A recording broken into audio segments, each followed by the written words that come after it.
여러분, 우리나라 단기 외채가 결코 적지 않습니다. 이거를 한번 보시죠.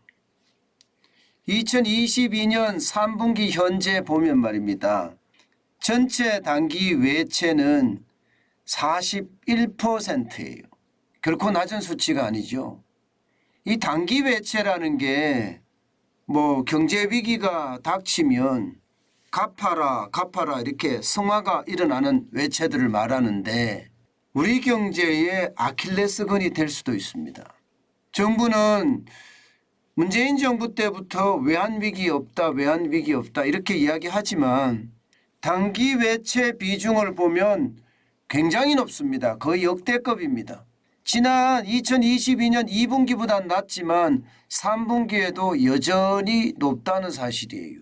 이 상황이 진짜 심각하게 되는 거고요. 금액적으로도 보면 1,709억 달러니까요. 대한민국의 외환 보유액이 4,100억 달러 정도 되잖아요. 그러면 단기 외채 비중이 이 정도라고 하면 위기를 극복하는데 쉽지 않습니다. 제가 여러분들에게 삐끗하면 나라 경제 구렁텅이로 무너진다. 이 말씀 제가 말씀을 많이 드리는데 바로 이 단기 외채의 비중도 그 중에 하나입니다.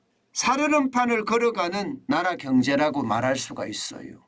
외환위기에 대한 걱정이 없다. 이렇게 정부가 말하는 것보다가 좀 더 진실에 가깝게 말했으면 좋겠어요. 외환 보유액은 이 정도가 되는데 4,100억 달러 되는데 단기 외채가 지금 1,709억 달러다.